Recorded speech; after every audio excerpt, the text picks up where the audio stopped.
have been waiting 623 days. 623 days. It has been 623 days since the last PlayStation showcase, which blew my mind the first time I saw it. I mean, you had Final Fantasy 16, Star Wars Knights of the Old Republic remake, which Forspoken.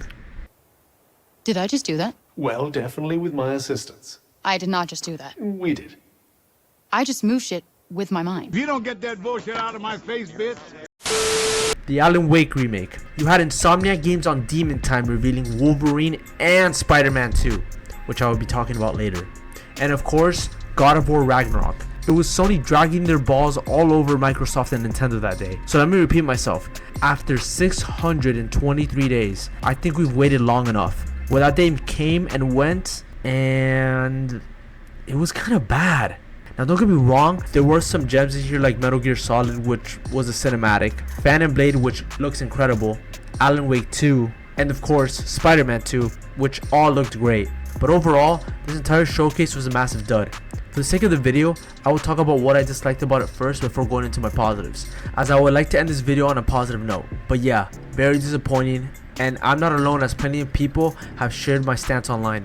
I mean, this was Sony's chance to really make a statement to the entire industry and put their best foot forward, but they didn't meet the expectations we all had from them. Most of them were indie games, which are great if you like those type of games, and I do. You have games as a service type games, which I honestly don't even care for. We have had no Wolverine, no Last of Us Factions, no new Sony Santa Monica IP announcement, no Sucker Punch game, nothing. You would think after a year and a half of silence that we would have a showcase that rivals Sony's E3 2016 presentation, but no. Out of the 4 PlayStation studios that have caved to reveal their games, only one of them actually showed gameplay.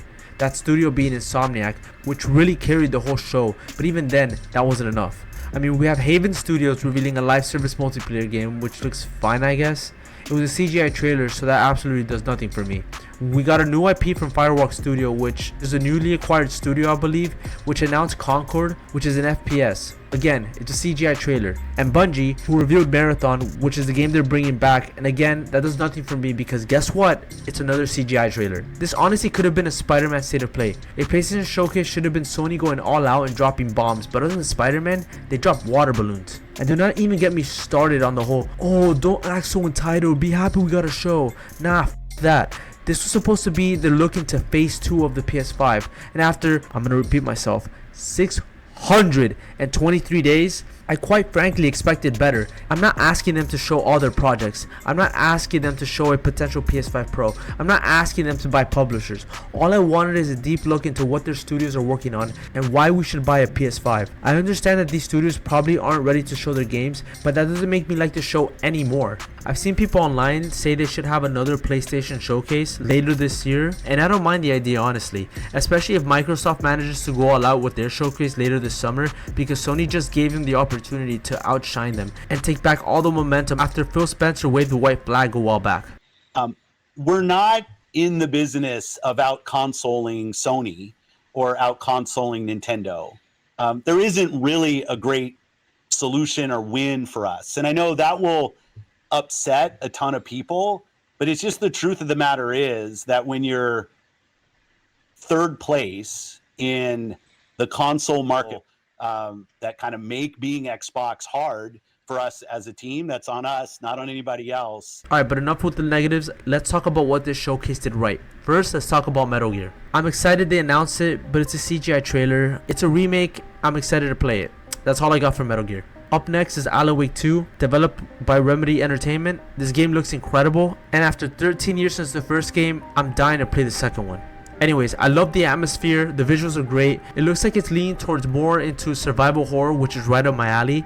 I also like that we get to play as this policewoman. From the footage we saw, she looks fun to play, and I'm looking forward to getting this game.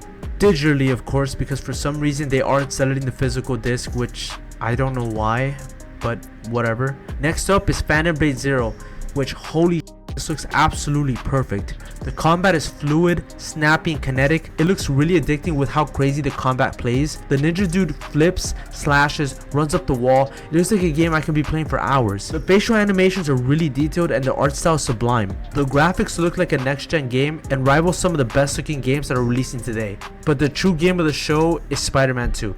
Right from the opening seconds, we are introduced to Kraven the Hunter, who looks to be the main villain of this game.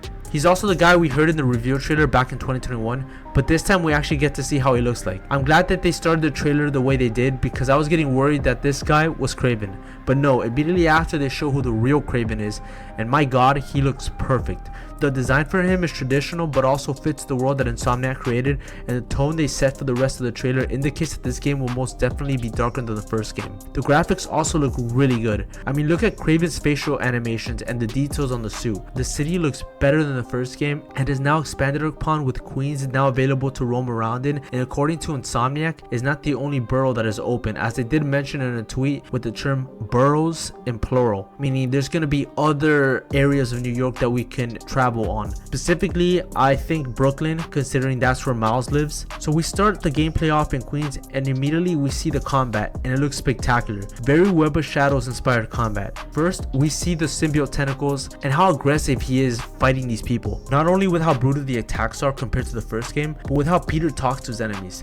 If you have seen the gameplay, you will notice how there's no jokes coming from Peter. We then switch to Miles, and we immediately see how fast you can traverse the city with the slingshot mechanic, and what I think is the best feature they showed in the footage, the web wings. I don't think we've ever had web wings in a Spider-Man game before, so to see it here and from the looks of it done extremely well is a nice feature to add. One worry I have about it though is that it can take away from the web swinging, which should and always be the main traversal mechanic for Spider-Man. I hope Insomniac manages to utilize it in a way that makes it fun to use, but not absolutely necessary that it replaces swinging completely. We also get to see this massive action set piece on the river, which showcases Miles and Peter chasing Kraven's goons away from Lizard, who they're trying to protect. From there we get this Uncharted-like set piece with Miles surfing on the water while trying to dodge the lizard, but by the end he starts to notice that Peter isn't acting the way he usually is, and something's wrong with him. The footage ends, and we still don't have a concrete release date for this game yet. It says fall 2023, but it could mean October, November, December. No actual release date as of right now. But yeah, great trailer. I can't wait to play it once I get myself a PS5, which I don't have one, so bite me.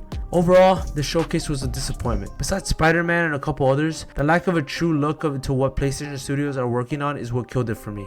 This really felt more like a bloated state of play rather than a massive gaming event that should have had us all hyped for the future of the PS5. Now obviously this isn't the end of the world, as we do have the Summer Games Fest to look forward to, and as I said before, this gives Microsoft the perfect opportunity to get back that needed momentum in order to be in equal footing with Sony. I look forward to more of what we have to see from PlayStation Studios, but as of right now, Sony, you have dropped the ball. Let me know what you guys think. Do you agree? Do you think that the show was a stinker, or do you disagree? Do you think I was being too harsh here and maybe I should reconsider my position? Whatever you guys think, please let me know and let's have a discussion down in the comments. Thank you guys so much for watching.